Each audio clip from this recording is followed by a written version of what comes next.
صحیح بخاری میں حدیث ہے، نبی علیہ السلام فرماتے ہیں میں نے خواب میں دیکھا کہ میں نے یوں تلوار لہرائی ہے تو اس کا اگلا حصہ ٹوٹ گیا، تو میں نے اس کی تعبیر کی ہے کہ احد میں ہمیں تکلیف پہنچے گی، اور پھر میں نے دوبارہ تلوار لہرائی تو وہ اپنی اصلی حالت میں واپس آ گئی، تو اس کی تعبیر میں نے کی ہے کہ اس تکلیف کے بعد پھر اللہ تعالیٰ ہمیں راحت دے دے گا۔ ظاہر ہے کہ پھر الٹیمیٹلی شکست جو ہے وہ فتح شکست میں بدلی، اور پھر شکست سے دوبارہ سے سروائیول تو کم از کم ہوگی، اگرچہ کئی انصاری اصحاب جو ہیں وہ شہید ہوئے، مدینے کا کوئی گھر نہیں بچا تھا جس میں میت نہ ہو۔ ایک غم کا عالم تو تھا، مہاجرین میں سے بھی حضرت حمزہ بن عبد المطلب، ان کا غم ہی رسول اللہ کے لیے بہت بڑا تھا، وہ آپ کے بھائیوں کی جگہ بھی تھے اور چچا بھی تھے، دودھ پیتے، رضاعت کا رشتہ بھی تھا ان سے، بھائی والا بھی، آرمی چیف بھی تھے، بدر میں بھی احد کے اندر بھی، تو حضور کے لیے وہ بھی غم بہت تھا۔ حضرت حمزہ بن عبد المطلب کا غم اتنا بڑا غم تھا کہ صحیح بخاری میں ایک پورا چیپٹر ہے غزوہ احد کے چیپٹر کے اندر نا، اس کا عنوان ہی ہے حضرت حمزہ بن عبد المطلب کی شہادت، اور اس میں وہ لمبی حدیث ہے واشی کے بارے میں۔ دو تابعین جو ہے وہ واشی کو ملنے کے لیے جاتے ہیں، وہ شام میں شفٹ ہو چکے ہوتے ہیں، اور ان سے جا کے حضرت حمزہ کا قتل کے بارے میں پوچھتے ہیں، تو واشی بتاتے ہیں کہ جی میری یعنی ڈیوٹی لگائی گئی تھی جبیر بن مطعم کی طرف سے۔ خیر وہ جبیر بن مطعم بعد میں وہ بھی مسلمان ہو گئے، وہ بھی صحابی ہیں، اور ہند جو بیوی تھی ابو سفیان کی، اس نے اپنے باپ کا بھائیوں کا بدلہ لینا تھا، تو وہ کہتے ہیں میں ایک پتھر کے پیچھے چھپ گیا اور میں انتظار میں رہا کہ میں موقع ملتے ہی سامنے آ کے وہ نہیں لڑا، اس نے چھپ کے جو ہے نا وہ نیزے کا وار کیا، اور وہ کہتے ہیں ناف والی جگہ پہ میں نے نیزہ مارا اور وہ آر پار ہو گیا، اس کی وجہ سے حضرت حمزہ کی ڈیتھ ہو گئی۔ اور پھر کہتے ہیں میں جب مسلمانوں کو اللہ نے غلبہ دیا تو میں مکہ بھی چھوڑ کے، یعنی فتح مکہ کے بعد طائف چلا گیا، طائف میں نے سکونت اختیار کر لی، تو بالآخر طائف میں بھی اسلام پہنچ گیا، وہاں کے قبائل نے بھی اسلام قبول کر لیا، چاروں ناچار میرے پاس کوئی حل نہیں تھا، تو مجھے میرے ساتھیوں نے کہا کہ رسول اللہ معاف کرنے والے ہیں، تم حضور کے سامنے پیش ہو، اللہ تعالیٰ تمہاری غلطی معاف کر دے گا، تو میں بھی ان لوگوں کے ساتھ چلا گیا۔ اب وہ نبی علیہ السلام کے سامنے پیش ہوئے، صحیح بخاری کے الفاظ ہیں کہ نبی علیہ السلام نے پوچھا واشی کہ یا رسول اللہ واشی ہوں، قاتل حمزہ کہ یا رسول اللہ۔ آپ امیجن کریں، آپ فرمایا کہ واشی تیرا جو یہ عذر ہے میں اس اعتبار سے اسلام قبول کرتا ہوں، لیکن کیا تم یہ کر سکتے ہو کہ مجھے اپنی شکل دوبارہ نہیں دکھانی؟ اچھا یہ حضور کا ہی حوصلہ تھا، ادروائز تو اس کا گاٹا اترنا چاہیے تھا، ٹھیک ہے، کیونکہ اب جب کہ غلبہ اسلام کا ہو گیا اس کے بعد اسلام قبول کرنا، لیکن حضور کی شفقت تھی۔ لوگ اگلے جملے کو تو دیکھتے ہیں کہ حضور نے کہا مجھے شکل نہیں دکھانی، اور وہ یعنی سمجھتے ہیں کہ شاید حضور نے سختی کی ہے یا ایک فنیٹک اپروچ ہے، ایسا نہیں ہے۔ آپ دیکھیں کسی کی جان بخشی ہو گئی ہے، یہ چھوٹی بات ہے۔ تو اس پہ میں اکثر جملہ بولا کرتا ہوں کہ چچا سے زیادہ انسان کو اپنی اولاد سے محبت ہوتی ہے۔ قاتلین حسین جو ہیں، قاتلین حسن ہیں، ان کے ساتھ قیامت کے دن رسول اللہ کا کیا ایٹیچیوڈ ہوگا ایز کمپیئر ٹو قاتلین حمزہ ابن عبد المطلب۔ کوئی شخص دنیا میں کہہ سکتا ہے کہ جی مجھے اپنے چچا سے اپنی اولاد سے بھی بڑھ کے محبت ہے، تو اس کا تو ذہنی توازن بگڑا ہو تو لادہ بات ہے، یا جھوٹ بول رہا ہوگا۔ تو یہ کربلا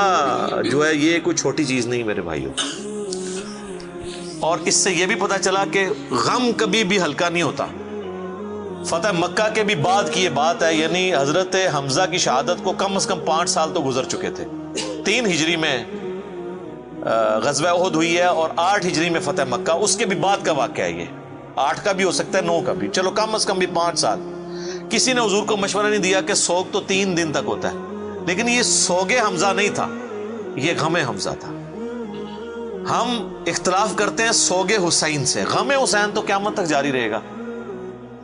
جس میں یہ پیٹنے والا ماتم والا معاملہ نہ ہو، بلکہ حسین علیہ السلام کی اس دعوت کو یاد کیا جائے۔ خیر حضرت وحشی کہتے ہیں، ظاہر ہم تو ان کا احترام سے نام لیں گے، صحابی تو ہیں، وہ کہتے ہیں کہ مجھے پوری زندگی اس بات کا غم تھا اور میں اللہ سے دعا کرتا تھا کہ اللہ مجھ سے نہ کوئی بڑا کام کروانا ہے۔ تو بخاری کے الفاظ ہیں، وہ کہتے ہیں جب مسیلمہ کذاب نے دعوی نبوت کیا تو میں نے اللہ سے دعا مانگی کہ اللہ میں نے اسلام کے سب سے بہترین شخص کو قتل کیا تھا، یعنی حمزہ کو،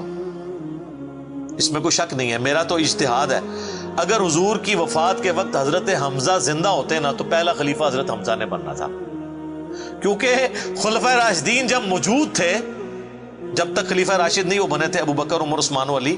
ان کی موجودگی میں بھی حضور نے اپنا آرمی چیف حضرت حمزہ کو بنایا ہوا تھا۔ بدر میں حضرت ابو بکر عمر عثمان و علی میں سے تو کوئی نہیں تھا حضور کی طرف سے آرمی چیف،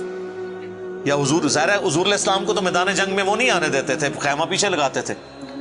احد میں تو چونکہ کافر آپ کے خیمے تک پہنچ گئے نا، اس لیے پھر آپ کو فرنٹ سے لیڈ کرنا پڑا، ادروائز بدر و احد میں آپ خود آگے جا کے نہیں لڑے۔ اور حنین کے موقع پر بھی 12,000 کا لشکر تھا اور صرف 80 بندے رہ گئے تھے، صحیح بخاری میں آتا ہے 12,000 میں سے، اور حضور اکیلے آگے جا رہے ہیں۔ اور پھر آپ کی دلیری کی وجہ سے آپ نے، بخاری کے الفاظ ہیں، آپ نے زمین سے یوں مٹھی بھری مٹی کی اور یوں کافروں کی طرف بھیجی، اور قرآن میں اس کا ذکر ہے وَمَا رَمَيْتَ إِذْ رَمَيْتَ وَلَكِنَّ اللَّهَ رَمَىٰ، اے نبی جب تم نے وہ کنکریاں پھینکی تھی وہ تم نے تو نہیں پھینکی تھی، وہ تو اللہ نے پھینکی تھی، بس وہ مبارک ہاتھوں کی وہ برکت تھی۔ جب آپ نے یوں مٹی پھینکی تو سامنے جو قبیلہ حوازن کے لوگ جن کے تیروں کا مقابلہ کوئی نہیں کر سکتا تھا، ہر ایک کی آنکھ تک وہ کنکر پہنچا، اور وہ اندھے ہو گئے، اور حضور فرنٹ سے لیڈ کرتے ہوئے انا النبی لا کذب، میں نبی ہوں اس میں کوئی شک نہیں، میں عبد المطلب کا بیٹا ہوں اس میں کوئی شک نہیں، یہ آپ علیہ السلام یہ اشعار پڑھتے ہوئے آگے گئے۔ تو نبی صلی اللہ علیہ وآلہ وسلم کے لیے حمزہ ابن عبد المطلب کی بڑی اہمیت تھی۔ تو اب واشی کہتا ہے جب مسیلمہ کذاب نے دعوی نبوت کیا تو میں نے اللہ سے دعا مانگی۔ دیکھیں اللہ تعالیٰ سب کی دعائیں سننے والا ہے، اور میں نے کہا یا اللہ مجھے موقع دے، میں اسلام کے بہترین شخص کو میں نے قتل کیا ہے تو میں اسلام کے بدترین دشمن کو بھی میں ہی قتل کروں۔ دیکھیں اسلام کا بدترین دشمن وہی ہو سکتا ہے نا جس نے دعوی نبوت کیا ہو اور مسلمانوں کی جمعیت توڑ دی ہو اس وقت میں جب حضور کی ڈیتھ ہو چکی ہے، لیڈر جا چکا ہے، اور پیچھے مینجمنٹ کو کمزور کرنے والی بات ہے ہزاروں لوگوں کا مرتد ہو جانا۔ تو وہ کہتے ہیں کہ میں جب جنگ یمامہ کے لیے ندا کی گئی تو میں بھی اس لشکر میں شامل ہوا، اور میں نے اپنے وہی نیزہ جس سے حضرت حمزہ کو مارا تھا، سر عمر سیریز میں انہوں نے یہ سین فلمائے ہیں، وہ نکالا اور اللہ سے مانگا، اور کہتے ہیں میں نے دیکھا کہ وہ گھنگریالے بالوں والا جو ہے وہ اونٹ کی رنگت کا اس کا جسم وہ دیوار کے ساتھ ٹیک لگائے ہوئے کھڑا ہے، تو میں نے پوچھا کہ وہ مسیلمہ کذاب کون سا ہے، تو انہوں نے بتایا یہ ہے۔ انہوں نے دور سے اس کو مارا، ان کا نشانہ تو بڑا زبردست تھا، تو وہ مارا گیا اور گر پڑا زمین کے اوپر اس نیزے کے وار سے۔ پھر ایک انصاری صحابی نے آگے بڑھ کے اس کی گردن کاٹ دی۔ تو پھر وہ کہتے تھے کہ مجھے اللہ سے امید ہے کہ اللہ تعالیٰ اس نیکی کی برکت سے میری وہ غلطی معاف کر دے گا۔ ٹھیک ہے، ویسے تو اسلام لانے ہی غلطی معاف کر دیتا ہے، صحیح مسلم میں حدیث ہے کہ ایمان لانا پچھلے کے گناہوں کو معاف کر دیتا ہے، لیکن سر کچھ گناہ بہت بڑے لیول کے ہوتے ہیں، اس کے لیے بہت بڑے لیول کی نیکی چاہیے ہوتی ہے اس کی کمپنسیشن کے لیے، چونکہ حضور بھی تو اس اعتبار سے تو حضرت واشی حضور کے سامنے نہیں آتے تھے نا۔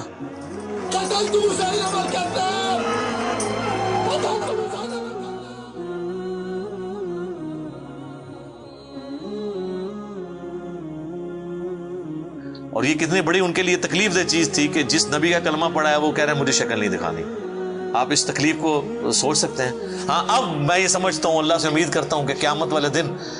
حضرت واشی حضور کے سامنے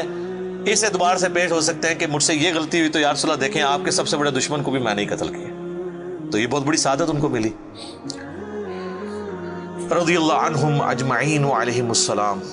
صلاۃ بر محمد وآل محمد، اللہم صلی علی محمد وعلی آل محمد